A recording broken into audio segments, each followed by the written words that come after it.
Hello and welcome. My name is Ann Warner with the League of Women Voters. Welcome to the 92nd Illinois House Forum. It's our pleasure to have you here in the room and watching us online. Our moderator today is Lisa Uphoff, and it's my pleasure to hand the floor to her. Thank you. Thank you, Ann. Welcome, everyone. The League of Women Voters of Greater Peoria welcomes you to this candidate forum. Today we will be hearing from the candidates running the election for the 92nd Illinois House District Representative seat. There are two candidates who will be on the ballot. The League is a nonpartisan organization, and we endorse no candidates nor favor any political party. The League's purpose is to promote political responsibility through the informed and active participation of citizens in government. Providing this forum allows citizens to become better informed about the issues facing their community and to become better acquainted with the candidates running for office. We are happy to provide this service for the community. The League of Women Voters is not responsible for verifying the accuracy of the statements that candidates make in this forum. The League does take positions on issues after in-depth study. Certainly, once a specific position is taken on an issue, it may appear partisan to some because they don't agree with it.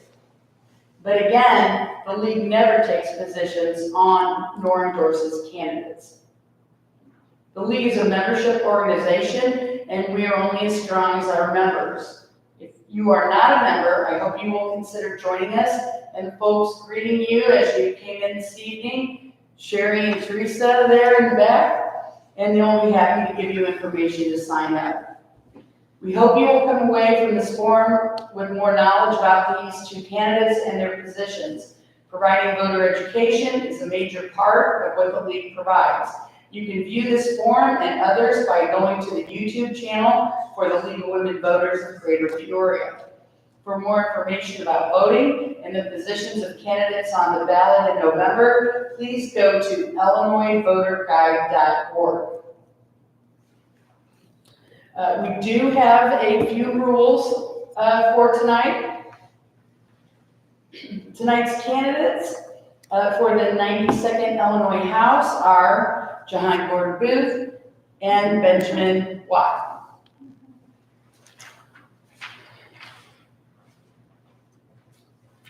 Please turn off all your cell phones or silence them. Please do not applaud because this takes time away from the candidates, the time they have to answer the questions. The candidates will each have 2 minutes for an opening statement. Each candidate will have 1.5 minutes to answer each question. We will rotate who answers the questions first. Each candidate will have 2 minutes for a closing statement at the end. We have timers here as well.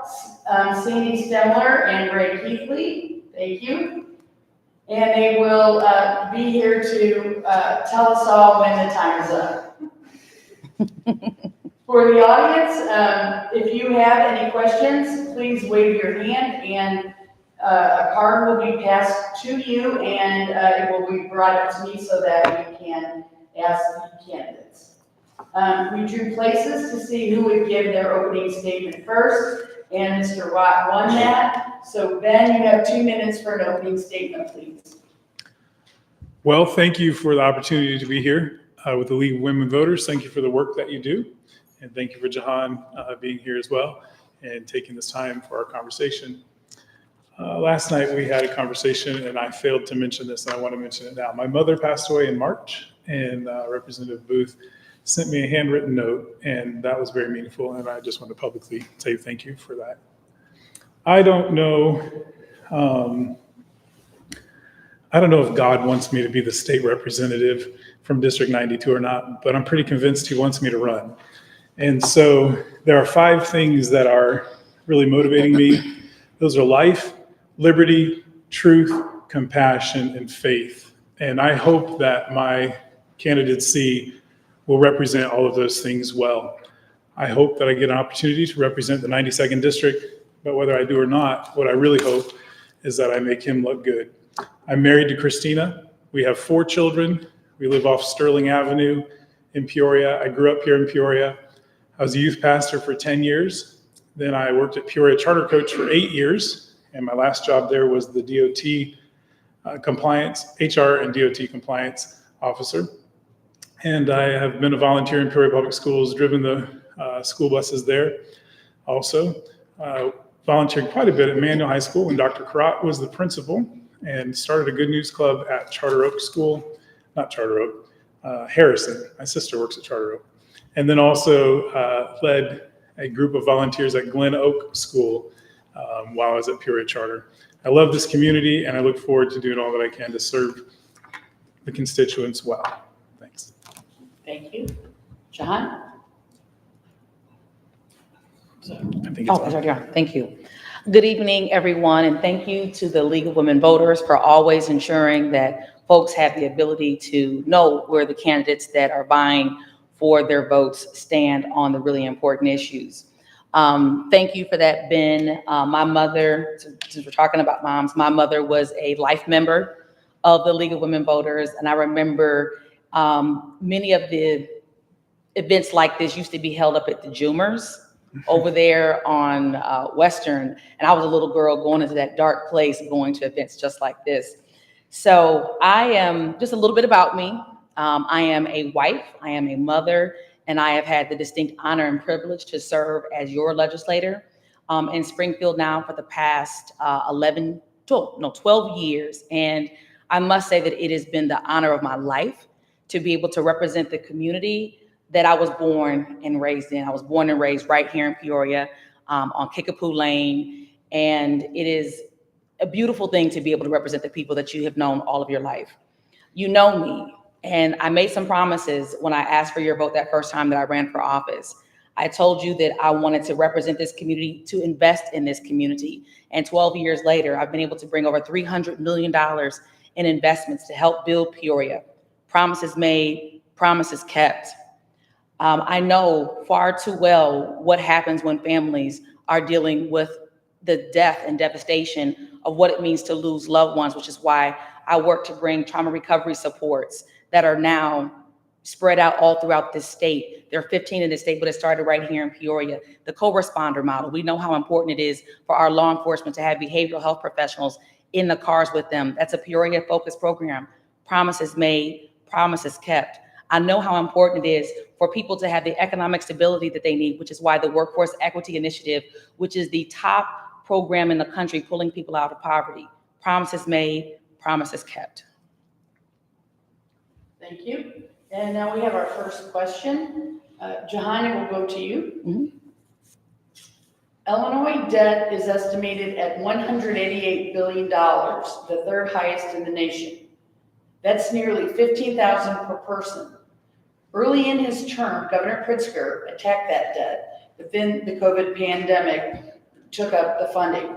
Is it time to resume attacking that debt before we end up with a huge debt that gets in the way of future public services? We have, in the last year and a half, no, more than a year and a half, but in the last 2.5 years, we have really turned this ship around. I don't know how many of you remember the dark days of the Rauner administration when higher education was being devastated, when the social service safety net that many of our neighbors depend upon was being devastated, because the goal of that governor in a very failed strategy wanted to destroy organized labor, and the pathway to doing so was to basically send Illinois into a situation where there was no budget for 2 long years. And it took for 4 very courageous Republicans to join with the Democrats to be able to pass a budget that pulled us out of that devastation. We were 4 days away from junk bond status. Since then, we have had 6 credit upgrades in the state of Illinois. That is the first time that has happened in Illinois' history.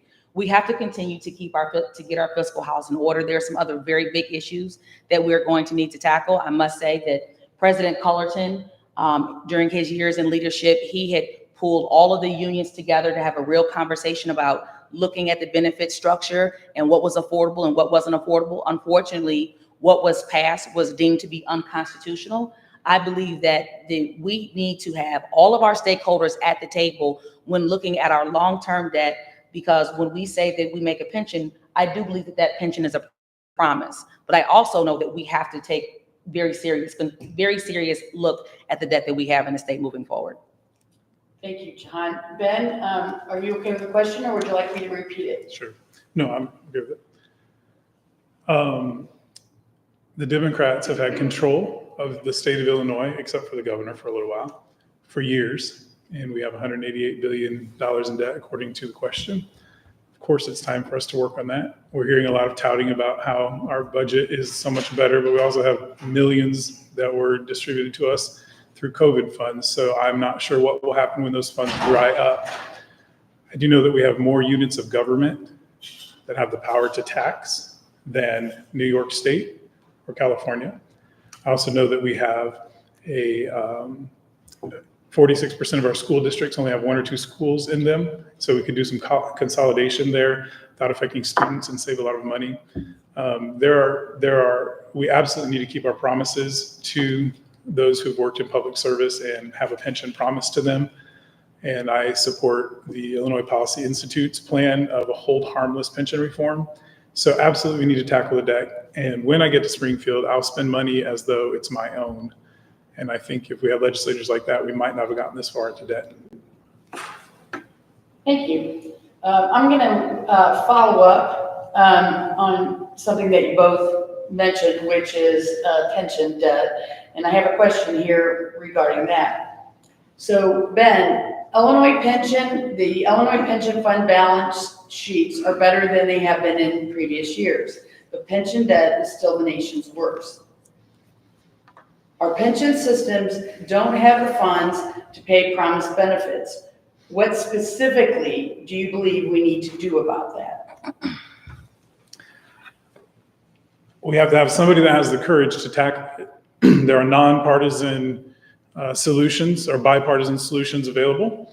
There are people that put a lot of work into this, and we need Republicans and Democrats to come together. Obviously, the Republicans are a super minority, and they have to be invited to the table for these conversations. And then somebody has to have the courage to get the ball rolling. And granted, there is a lot of people that have put thought into this. There are, again, the hold harmless plans that are available.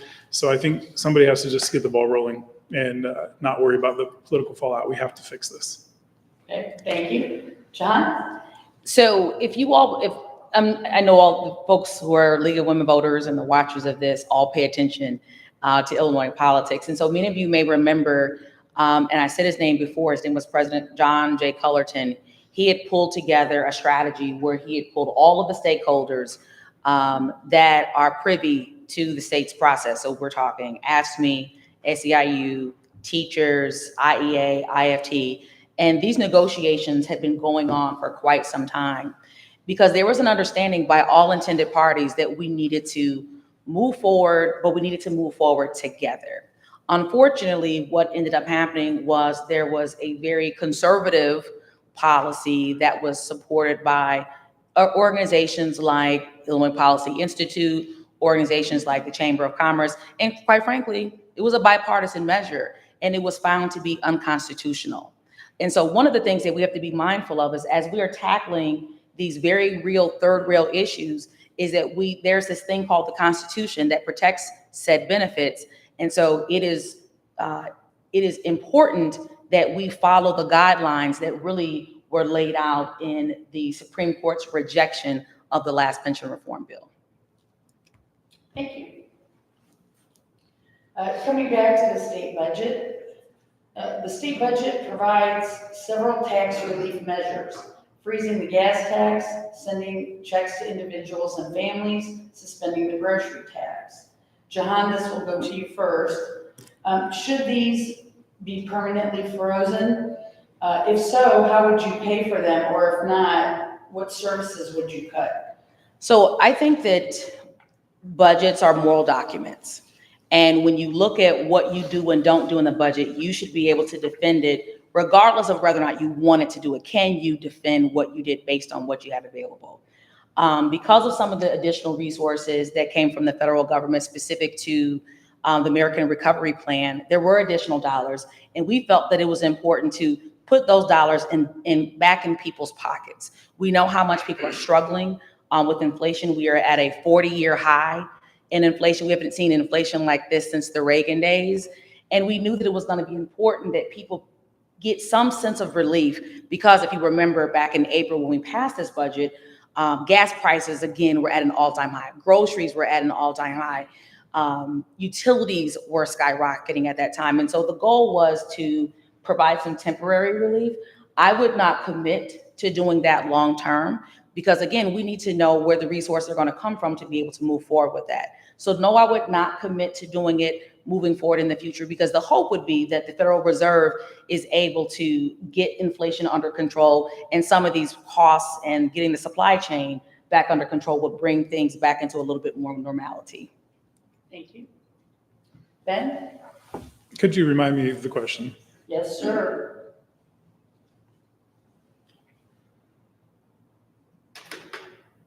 The state budget provides several tax relief measures: freezing the gas tax, sending checks to individuals and families, suspending the grocery tax. Should these be permanent? That's a great question. You know what's permanent in Illinois? Gas tax increases every single year. They paused it this year, but next year in 2023, we'll have 2. They also passed a temporary income tax increase several years ago, and then 2 years later made it permanent. That was supposed to solve all of our state budget problems. So we pay 5% almost on our income. So I'm afraid of the word permanent in Illinois, all right, because I always hope for change. But my opponent here has supported all of J.B. Pritzker's fee and tax increases.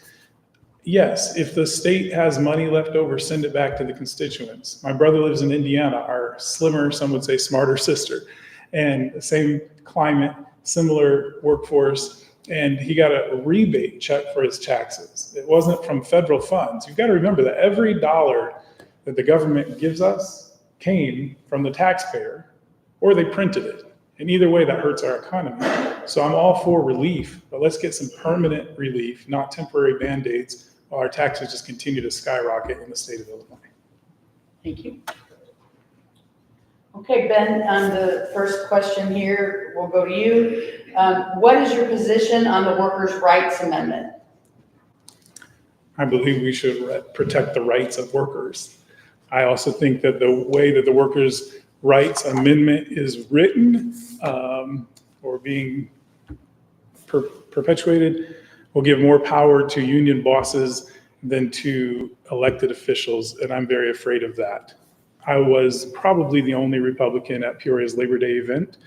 I marched with our Federation of Teachers around the administration building when they were working for a contract.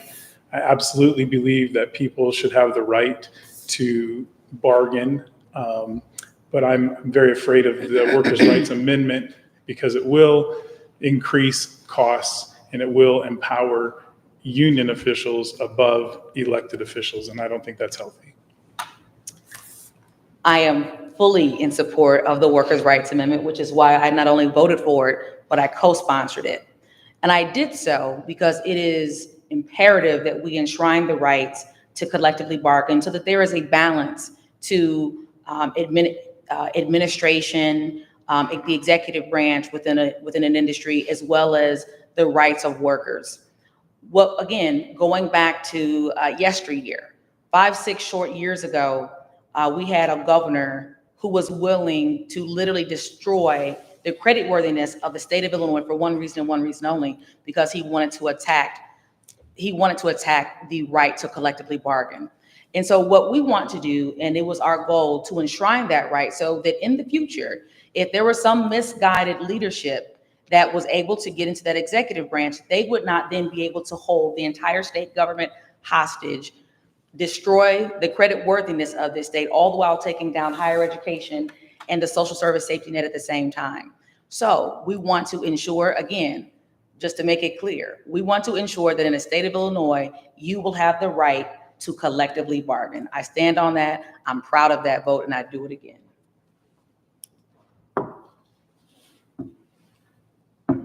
Jehan, this question will go to you first. Already? Would you support a ban on teaching critical race theory in public school? A two-part question. And do you think any subject should be banned? So critical race theory is something that I have seen used around the country as a red herring.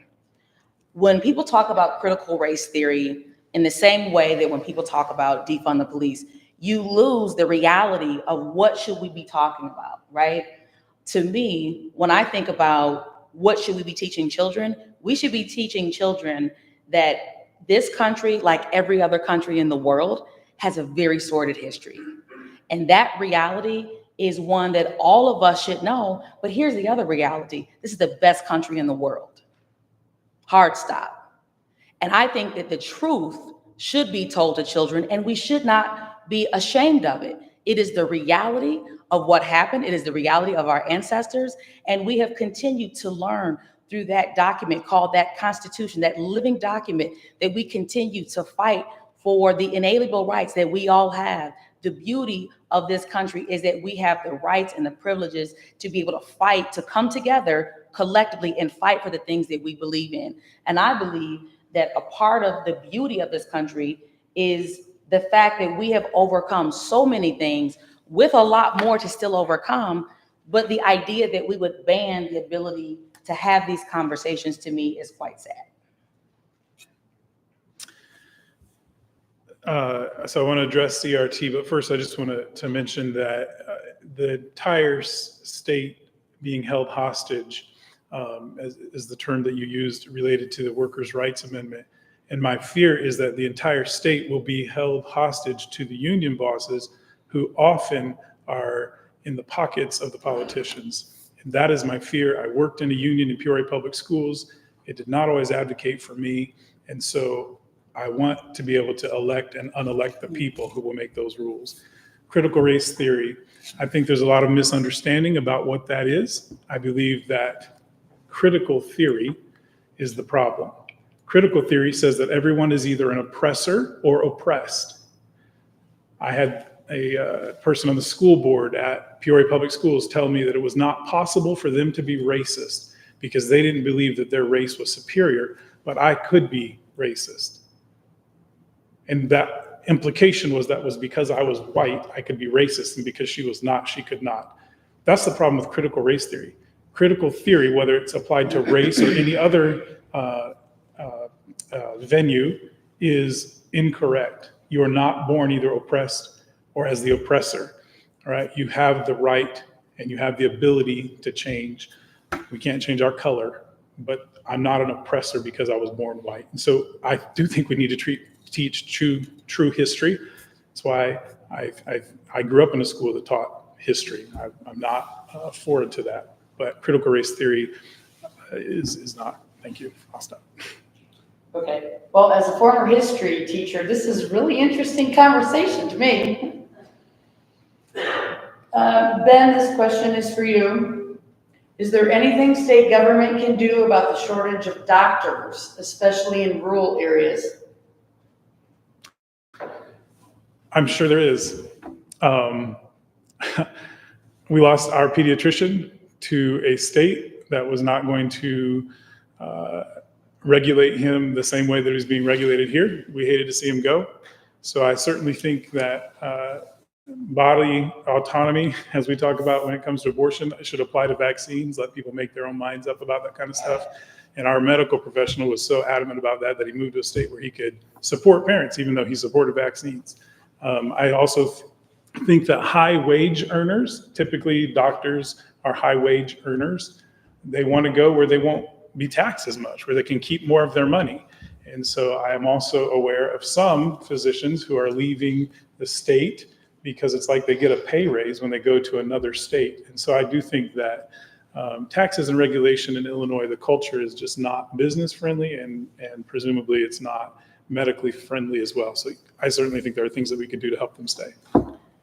So about a year and a half ago, there were some tort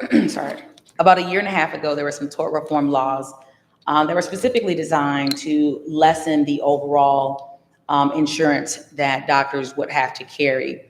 But beyond that, some of the policies that have been put in place, that there have been a number of task force that were created specifically this year that were pulling together the medical professionals, the Illinois Medical Society, and the folks that are actually the experts in the space to be able to garner sort of what is it that is missing here in order to be able to get more folks to be willing to live in those rural communities, to be able to provide that care, because we know that oftentimes what we're seeing is not only a lack of care in urban areas, but certainly rural areas deal with even a much more significant shortage. One of the things that we are seeing that's being used in some other states, states that are less populated and less dense than Illinois, is they're actually using their federally qualified healthcare systems in a much more effective way. So it's something that I'm, interested in hearing more about, specific to some of the outputs that come from the task force. Thank you. Okay, I'm going to piggyback on that question and ask Jehan, this one goes to you first. The League of Women Voters has long been a promoter of democracy since 1920, and part of promoting democracy is an educated populace.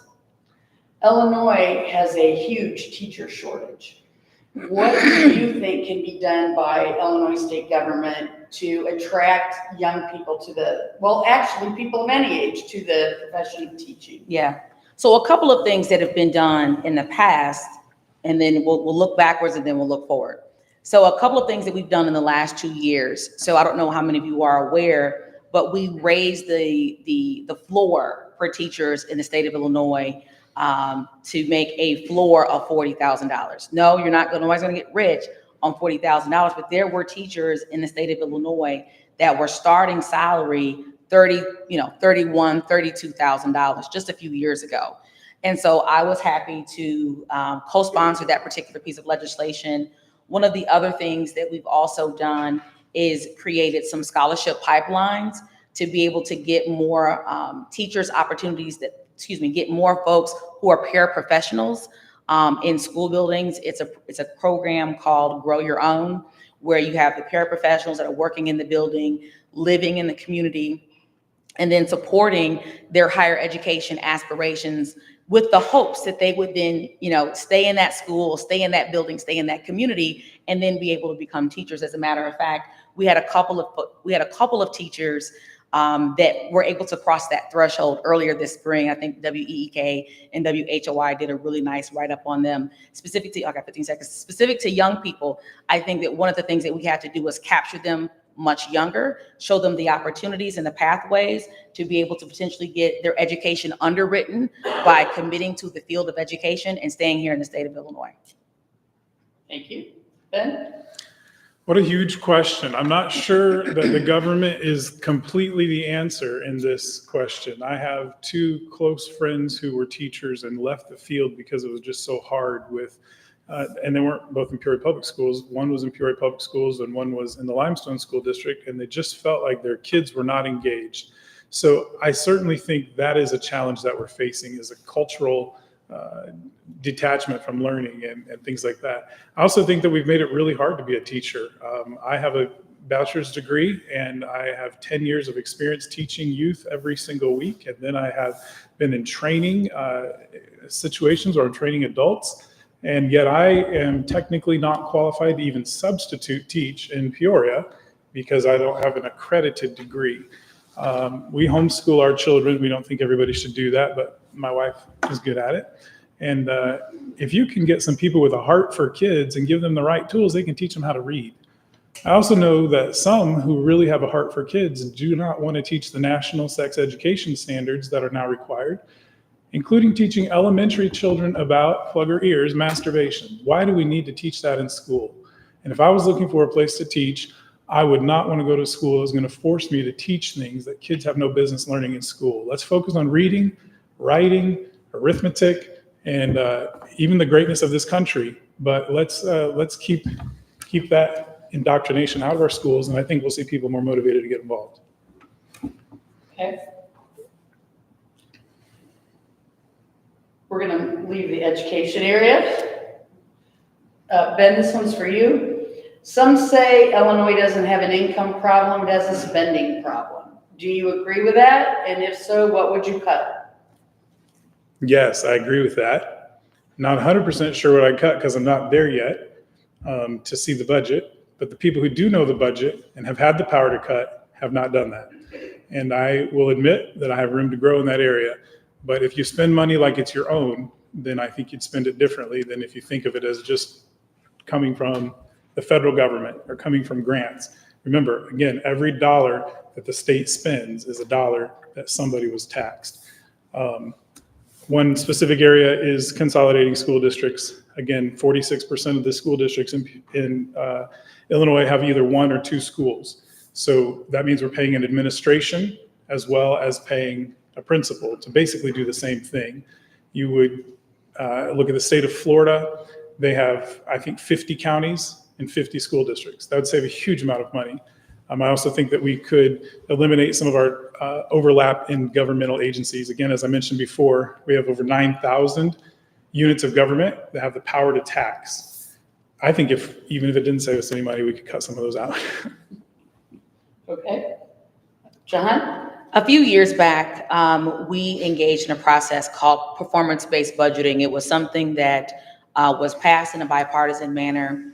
And I think it works pretty well when that process is adhered to and it's implemented with fidelity. I can tell you, I have there are any number of budgets that were not fun to pass since I have been in the Illinois General Assembly because we had to cut. And one thing that I'm very clear on is the reality of cuts. Some people may look at those numbers on the page and they're just numbers on the page. But this homegrown Peoria girl, when I see those numbers on a page, I see people, I see organizations, I see families that are going to be harmed by those cuts. And so I am very quick to be very thoughtful about when we cut in one area, what balloons in another area. I can give you examples of some of the things that were cut over the past years, right? We had the corrections budget that was ballooning. And at the same time, what was being trimmed down over the years was the education budget. And I think that that's unacceptable. And so I think that, as we continue to move into the out years, it's incredibly important that we are very strategic in our investments that we make in people, because I believe that is our role. But also being penny wise and try not to be pound foolish, specific to the budget. Okay. Ben, what is your position on a woman's right to choose? Is it my turn or hers? It's yours. Okay. I believe that a woman has a right to choose, but I personally believe that right ends when it violates the right of another person. So I'm pro-life. My wife is pro-life. My daughters are pro-life. And I'm running because of this issue. There are two bills that Jehan made the law of the land. She co-sponsored State Bill 25.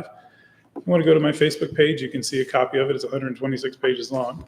That bill makes it legal to have an abortion until birth, including in some circumstances after the baby survives an abortion. It can be set aside without medical care if the doctor or attending physician chooses to do so. To me, even if you're pro-choice, that's too far. And 80% of Illinoisans also think that we should not have overturned parental notification.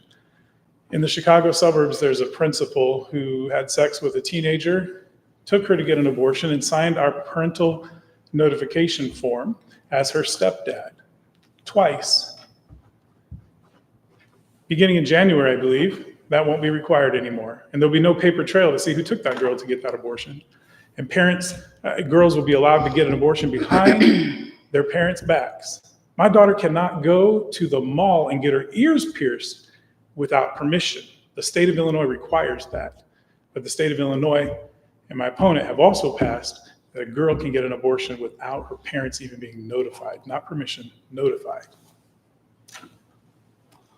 What I will not do, as long as I am in the Illinois General Assembly, is allow politicians or wannabe politicians to have the ability to use fear-mongering tactics, scare tactics, and misleading information to guide the decisions and the way that we govern in the state of Illinois. I am absolutely in support of a woman's right to choose. Hard stop. I believe that the Supreme Court made a very real, I think they did a very real disservice to this country, snatching 50 years of precedent of law that allows a woman to have bodily autonomy over themselves. It's very funny when we hear people talk about the need to have less regulations, but somehow want to have more regulations over a woman's body. Help that make sense for me. The reality is, specific to the issue of PNA, what the advocates who actually work with the young girls, who are oftentimes raped by their fathers, by their brothers, by their uncles, these are the young women who are then put in an absolute disastrous situation where they can't turn to their father. They can't turn to their brother. They can't turn to their uncle, who was also the father of their child. In no way, shape, form, or fashion, as a mother, would I ever want any young woman to be in that situation. But the fact of the matter of it is that we are faced in a leadership position where we have to think about those devastating circumstances and what would you want to have happen in that situation. That's why I made that decision. Thank you. Jehan, this question goes to you first. Should the state of Illinois continue to require firearm owner ID cards in order for people to purchase guns? I absolutely think so. I think that the FOID card system certainly has shown that it has flaws. We did some FOID card cleanup during the veto session, November of 21. I remember during the pandemic when a lot of my friends were on Facebook and they were getting caught up on all the Netflix series and all the movies out there. And that was not happening in our household. I was holding down one corner of a couch. My husband was in another room holding down another corner of the couch. And we had a daughter on virtual learning. And half the time, I won't say half the time, but a lot of portion of the day was spent fielding folks who were trying to get their FOID cards. The reality of it is that this country has an obsession with guns. That's the reality. And I believe that in the state of Illinois, we should be tracking folks who want to be in possession of those guns. If you should have to have a license to cut my hair, you should also have to have a FOID card. I also say that we should have background checks on folks who want to be able to carry weapons. I have a very personal situation with that issue that I won't go into today because I don't want to infringe on anyone's privacy. But the fact of the matter of it is there are far too many people that have mental health issues that have the ability to get access to assault weapons at any point in time and can cause havoc in any community, in any neighborhood, anywhere in this state. Okay, thank you. Ben? The right of the people to keep and bear arms shall not be infringed. The reason I'm running for office is because of your stance on abortion. When the property owners during slavery had the Supreme Court agree with them that their property could be sold and bought and brought back, the argument was that property is property, not people, but it was people. And my God says that hands that shed innocent blood, he hates. And God is loving, and he does not want us to shed innocent blood. And you are my sister in Christ by all accounts. And that is how I can help that make sense to you. Bodily autonomy ends when it stops being her body. Of course she should have a choice. That's why it bothers me that the Democrats attacked pregnancy centers when Roe v. Wade was overturned. All Roe v. Wade was said the state gets to decide. And knowing that that was coming, you and the Democrats made sure that Illinois would be an oasis for mothers with these children to come and take the life of their children. Now, I probably will not win this election based on that because nobody cares about it enough. But at least I got here to run because you need to hear that, Jehan. That is wrong. And it was wrong when we said black people weren't people, and it's wrong when we say unborn children aren't people. And you have the power given to you by the state of Illinois and the people that live in District 92 to do something about it. And I don't. All I can do is go to pray every year that God would overturn Roe v. Wade and go stand in front of a pregnancy center and try to talk girls into making a good choice like my friend Tiffany did. Does anyone out there have any more questions? Because I'm getting low. So if you have any, can you write them on a card? But Ben, here's a question for you. And it would, if possible, could you please try to stick to the policy and not the actions of, your fellow candidate? What more, if anything, should the legislature do to increase public safety and cut violence in places like Peoria?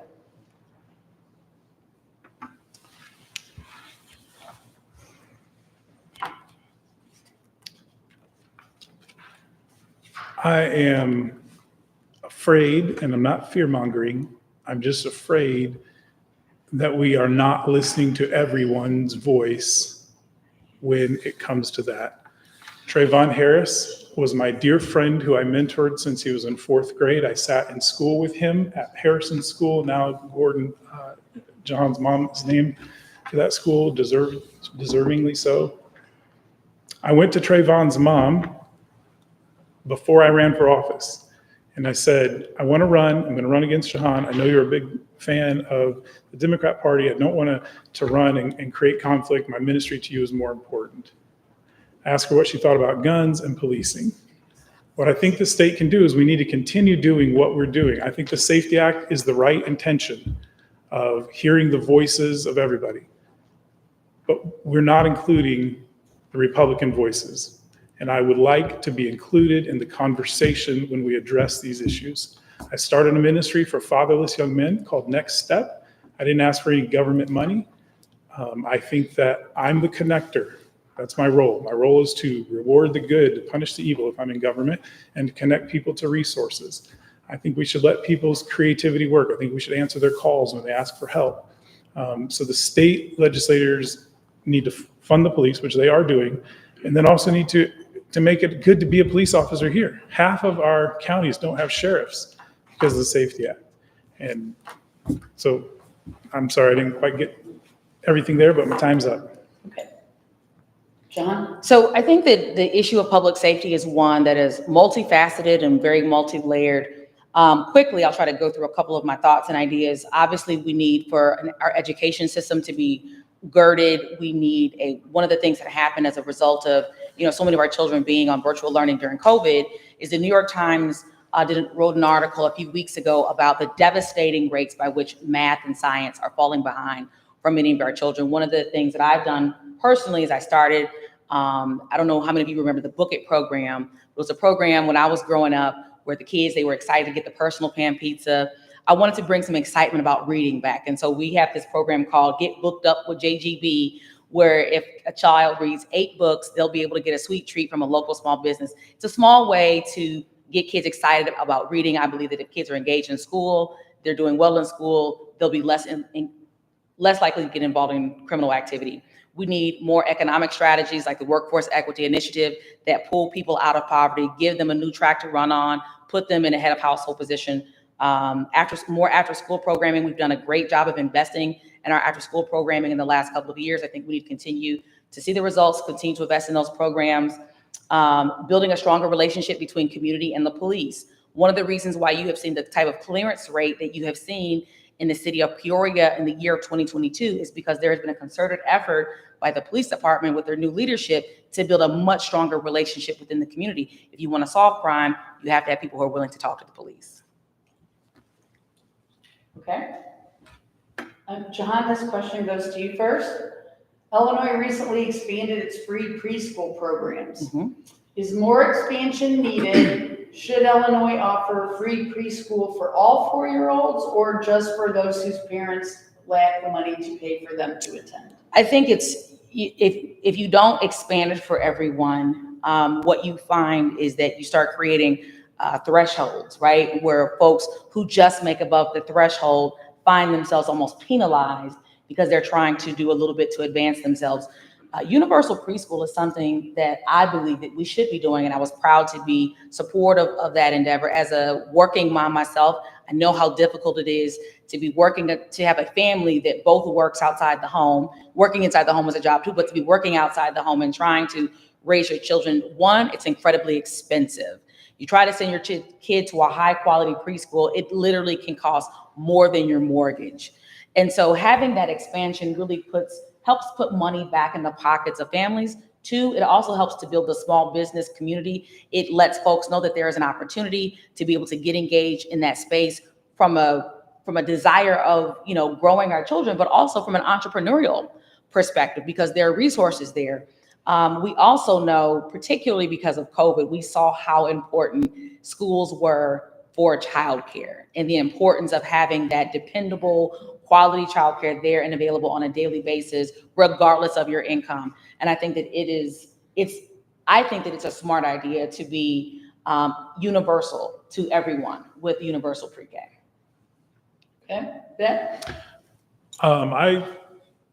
I think that this is a difficult situation for some because our family, how I grew up, and even how we're raising our kids now, is we try to delay the traditional education, but teach them to read and to count and things like that at home. But I know that that is not possible for everyone. My wife works from home and also homeschools, and I don't know how either one of us could do any of what we've done with our kids if we were a single parent. So I recognize that's a very difficult situation to be in. I also know that the test scores show that learning to read early and so on increases your chance of graduating from high school. And so I don't know exactly if we can afford to pay for universal preschool, but I certainly think that it would be valuable if we could. Thank you. Okay, Ben, the question goes to you first. Is Illinois Medicaid support sufficient, or does it need to increase? As I understand it, you can make up to $90,000 in Illinois if you have the number of kids that I have, which is 4, and they would be covered under All Kids program or similar program. And also, as I understand it, those with the least amount of income qualify for Medicaid. And so as I have gone door to door and as I've talked to people in our community, access to healthcare has not been their top priority. I do have some friends in the healthcare industry who've told me that that is an issue. So my thought is that for the most part, we are doing pretty well in Illinois covering things, but I'm happy to learn more about that. Okay. Jehan? I don't know if most folks know that we spend 80% of our budget on education and healthcare. So oftentimes when people talk about cutting the budget, the reality, I think I heard a gentleman say in a committee room one time, why does a bank robber rob the bank? Well, that's because that's where the money is. And so when people talk about cutting budgets and things of that nature, typically, if you want to make some real inroads and the cuts on those budgets, that's where you're going to go. You're going to go to healthcare and you're going to go to education. And so I would dare say that the current state of the Medicaid budget right now, we get a 60% match from the federal government towards the Medicaid dollars that we spend. I'll tell you right now, the Medicaid system is one that is woefully in trouble in the sense that there is never enough, right? Because there are so many people that depend upon Medicare. And so, no, the answer to your question is no, it is not sufficient. But we do spend more money on Medicaid than we spend on anything else. And I think that's important I gotta go, may I have a little bit of time? Okay, but I think it's important to share that because when people talk about, adding additional cuts, that's specifically what they're gonna be looking at if they wanna make any real inroads. It's gonna be in that Medicaid budget or in that education budget. Okay. Jehan, our next question. Immigrants are being transported from the border to other areas of the country. What, if anything, should we do to prepare for immigrants to arrive in Illinois and specifically this district? Yeah, so there have been a couple of meetings that I've been a part of with the administration, talking with leaders and communities across the state about services that they are going to try to provide from a state perspective for communities that have to won't say have to, but communities that decide to be welcoming. I believe that we absolutely have a broken immigration system in this country. And when you see the situation that we find ourselves in right now, clearly there has to be a better federal strategy.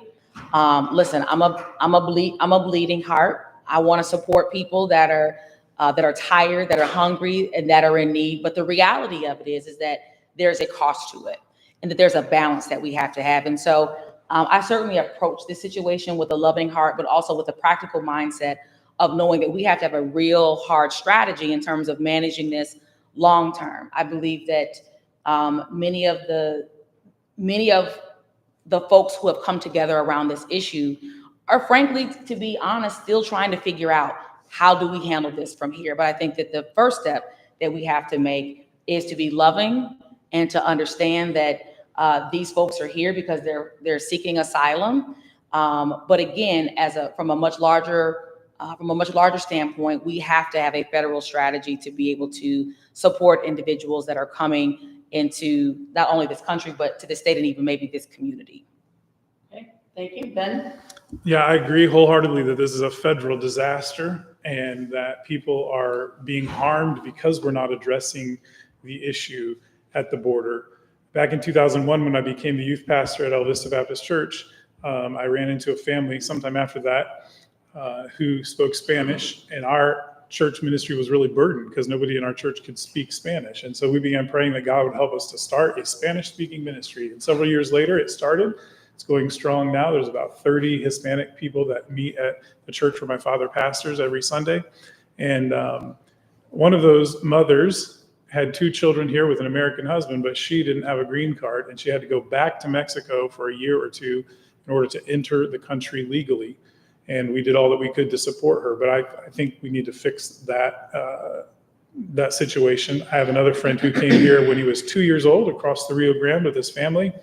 I asked him, do you ever go back and visit Mexico? He went to Manual High School, by the way. And he said, no, can't go back because if I go in, I won't be allowed back in the United States. Because when he was 14, he got a marijuana possession charge. He grew up in an area where there was a lot of drug use, and therefore he's deemed, not worthy of a green card unless he has enough money for very expensive lawyers who said, if you give us enough money, we can get you a green card. But he still lives in this community, and I hope that he doesn't get shipped away because his children are American citizens. I do think we need to fix the problem at the border, though. Okay, thank you. Ben, are you comfortable with the way Illinois legislative districts are gerrymandered? I'll tell you after November 8th. No, I'm just kidding. I'm not. I think that I was very disappointed when our Supreme Court struck down the referendum to have nonpartisan districts drawn. I'm in a small district that represents most of Peoria. It's also been redrawn and kind of pushed Ryan Spain up to the north so that his district now goes way up north. And then we got all around us, these districts that just go all over the place. Bartonville has been represented by like 3 different, a little community of 6,000 people. So currently the district that they're in is Bartonville, and it kind of draws this little belt, and then like Bloomington Normal. And then the U.S. congressional districts, if you look at them, they're like a puzzle that doesn't even make sense. And so, no, I'm not satisfied with the gerrymandered districts. And I know Republicans do it too. I hope that we can get a third party to fix that. Thank you. John? So I think that dealing with the issue of redistricting is something that I would be in favor of at the federal level. I think at the state level, particularly given what I have seen in the last 4 to 5 years, specific to the challenges that we faced in this country. January 6, 2021, I'll never forget that day. The challenges and the stress that was put on this democracy. At this point in time, it would be very difficult for me to say that, yes, at a time in which, there are all of these governors around the state of Illinois that are continuing to gerrymander in those states, that at this moment in time, we should disarm and throw the map making to a computer and not be not be willing to adhere to, having districts that are compacting. My district, our district, 92nd district is compact and contiguous. This district did grow a little bit. It grew a little bit because of the fact that we lost population. A lot of communities lost population throughout the state of Illinois. This was one. We had to grow about 10,000. We used to stop at Northmore. We now come out to about this area. So we didn't go pick up a new community. We kept, the 92nd district compact and contiguous, and the majority of it resides in the city of Peoria. Okay, thank you.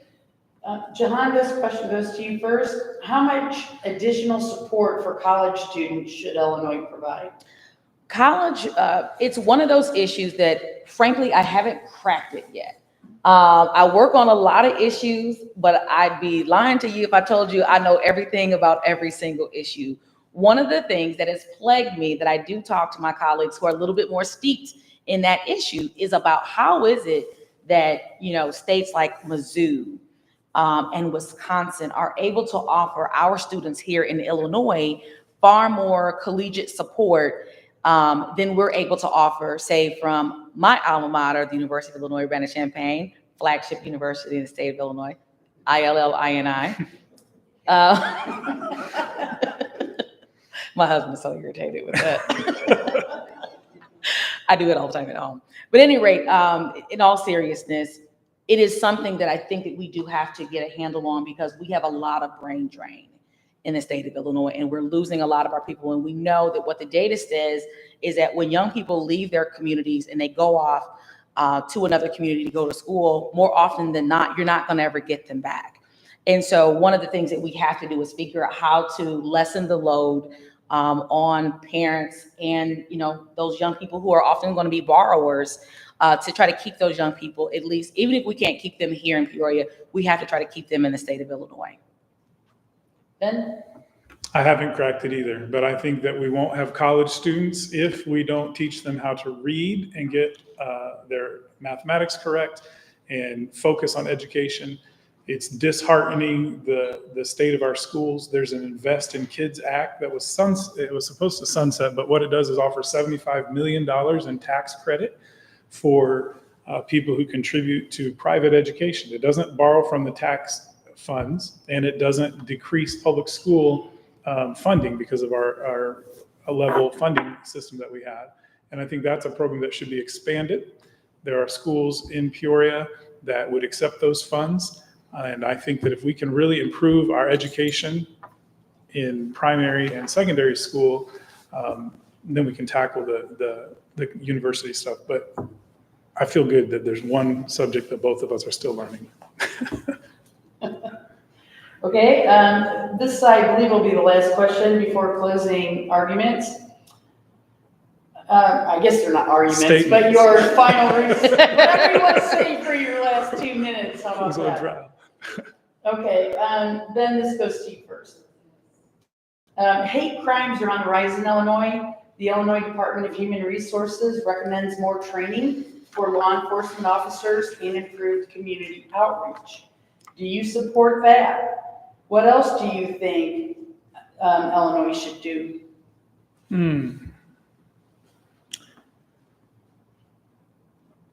It's hard to judge motives. I'm a little leery of hate crime legislation. I think if you kill somebody, you should go to prison. I think if you rape somebody, you should go to prison. And motive does play a role. I don't want to go back to the Safety Act, but it is. I did talk to 3 police officers at Mission Barbecue. They were state troopers. One of them was African American, 2 of them were not. I said, "What do you guys think about the Safety Act?" They said, "You won't find any law enforcement that is on board with the Safety Act." Then at the neighborhood night out against crime, we had 3 Peoria police officers come to my house, or to my neighborhood, and I asked them, "What do you think about it?" And they said, "Well, we think it's going to make our job harder. We're going to put some guy gets drunk Friday night," and this officer said, "The way I understand it, I take him to jail, he's released, and at 2 a.m. I may have to get him again."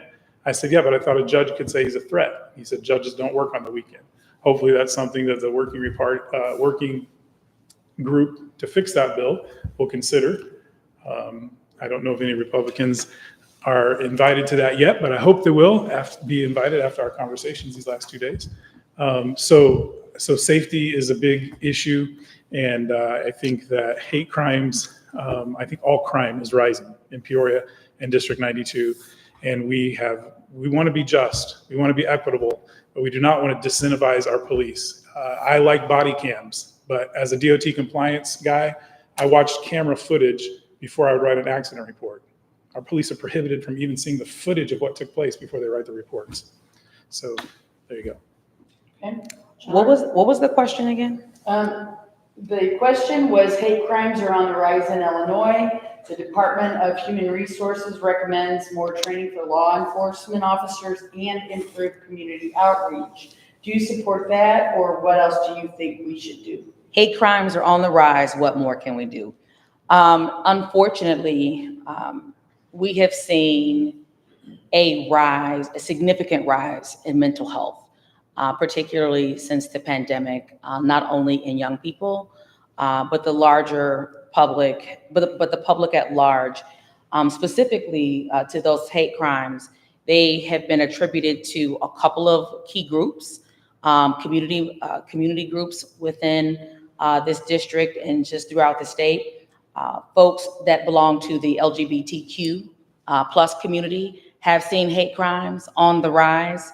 The Jewish community has seen a significant spike specific to hate crimes, as well as our trans brothers and sisters have also seen a significant increase with hate crimes, not to mention African Americans, Hispanics, and Muslims. Why is it that people have just become so ugly to our fellow brother and sister? I don't know why, but specific to what we can do more is frankly preach more tolerance. Be willing to listen to one another, be willing to not subscribe motive to the things that each other might do that we may not agree with, and just understand that they may see things from a different lens. Their walk in life may just be a bit different than ours, and accept it for what it is and not allow the hate to set in. And that's what I see happening far too often. Thank you. Now each candidate will have 2 minutes to give a final statement. And Jehan, we will start with you. Thank you.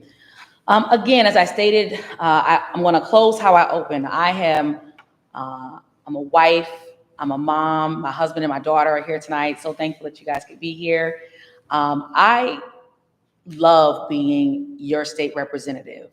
I started out doing this work, frankly, not really knowing the things that I know today, but you have allowed me to grow with you. I have grown as a legislator, I've grown as a mom, I've grown as a wife, I've grown as a mother, and we've done it together.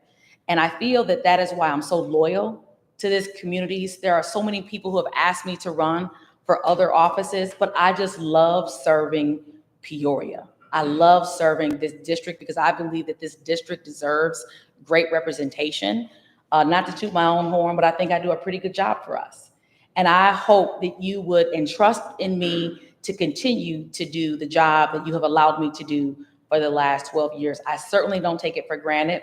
When I first started this job, I often said that I never want to bring shame to my family, and I never want to bring shame to this district. And I hope that you've been able to watch me grow in this position. And I hope that in the same way that I hope that my family is proud of the work that I've done, I hope that the constituents of this district are proud of the way that not only that I represent you in Springfield, but the way that I carry myself as a woman, as a wife, and as a mother in this community. Thank you. Ben? Thank you again for the opportunity to be here.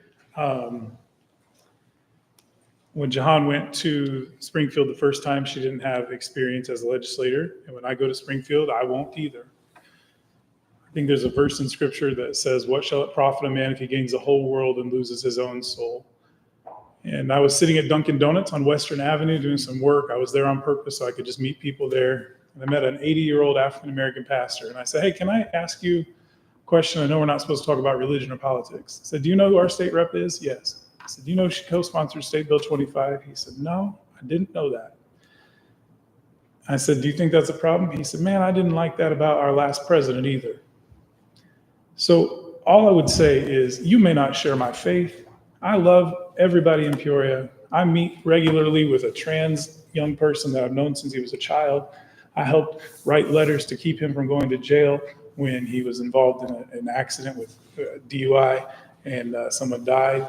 I mean, I've worked hard. I'm not going to sit up here and toot my own horn, but you can do a little research on me. When Trayvon Harris was killed at 16, my boss could see how visibly shaken I was and sent me home from work. I had spent hours, thousands of hours with him in my home, and Dwayne and Jones and Bull and Montarius. These are all guys that have been killed in Peoria. I think we both have the same heart.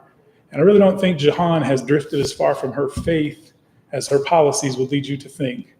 But I just want to call you, sister, to stand up for your values. Your values and your politics should be the same lane. And I pray regularly for this family. I appreciate Coach Booth coming to the Bible studies that we used to have at Manual and pray with us sometimes. I pray that God will change your heart or change who occupies your seat. But you're not my enemy. You'll always be my friend. And we live in the same neighborhood almost. And so it's policies is why I'm running. Thank you both. I want to thank the candidates for participating in the forum this evening. I'd also like to thank those of you who attended tonight, whether here in person or by streaming it on the League's YouTube channel. I'd also like to thank the Peoria Public Library for letting us use their facility. I would remind you that the Peoria League participates with the Illinois League in the Illinois Voter Guide. This is a one-stop shop to find information about registering to vote, voting, and the candidates running in the November election. Please go to www.illinoisvoterguide.org to find out what district you live in after redistricting, to register to vote, or to read the survey responses from all the candidates. Finally, please join me in thanking the candidates once again for being willing to run for public office and for attending here tonight. Thank you.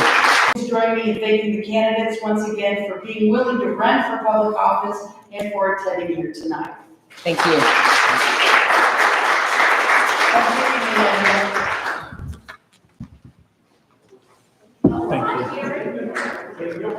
Thank you.